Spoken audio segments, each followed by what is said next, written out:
part of my talk, I will touch upon the approach and discipline that all of you, the youth, must have to secure your own future. In your chosen course and later your career, my advice to you, students in particular, would be to present, to always strive to give your best.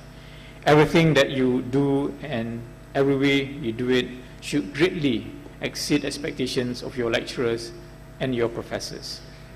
And as you work, your colleagues and your bosses.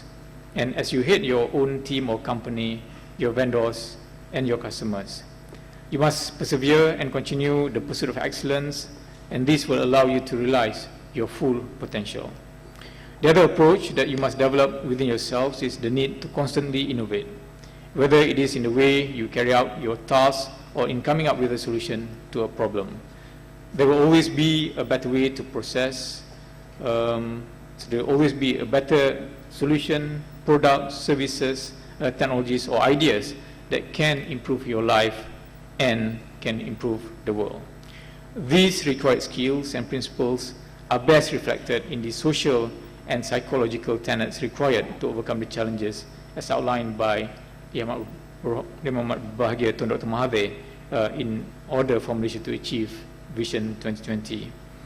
Now, Malaysia must be fully developed in terms of national unity and social cohesion, in terms of our economy, in terms of social justice, political stability, system of government, the quality of life, social and spiritual values, and natural pride and confidence.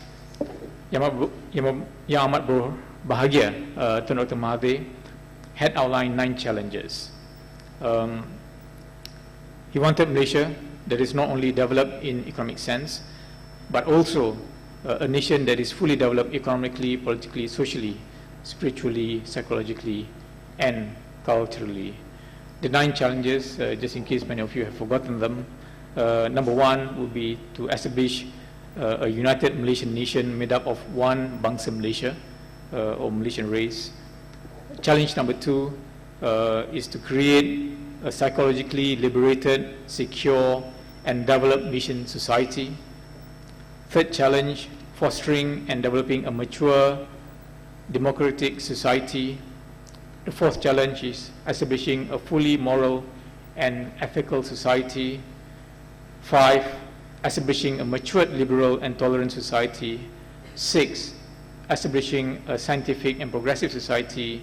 7, establishing a fully caring society. 8, ensuring an economically just society in which there is a fair and equitable distribution of the wealth of the nation.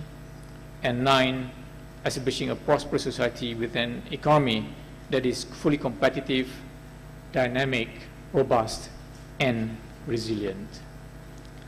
As we, the elders, must adopt, youth of the future must also be inclusive.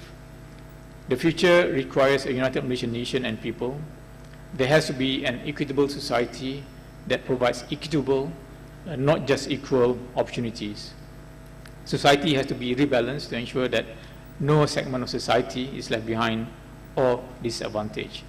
In this regard, we must continue towards fulfilling the new economic model with the components of high income, inclusiveness, and sustainable.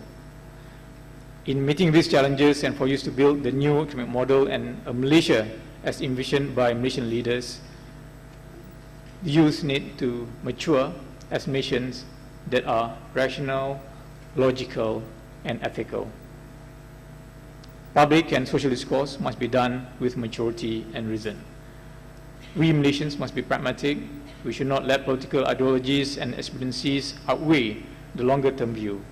Arguments or debates should not be based on omissions of half-truths, and our arguments must be based on facts and empirical studies, not just anecdotal evidence or personal experiences or views. Now, as youth instill within themselves such values, they must anchor themselves to a set of shared principles. And formulations, these principles are embodied in our very own Rukun Negara, which many people have forgotten. The 5 Rukun Negara, as many of you remember, kepercayaan kepada Tuhan, kesetiaan kepada raja dan negara, keluhuran perlembagaan, kedaulatan undang-undang, kesopanan, dan kesusilaan. Rukun negara contains values in nationhood as well as social norms covering all aspects of life. It is also a set of principles for the community and society.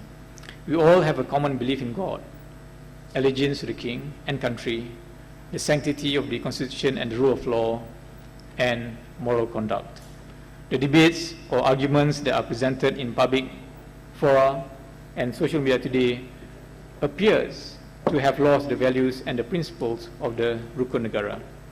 Some have again played to the public gallery for their own personal agenda and ends.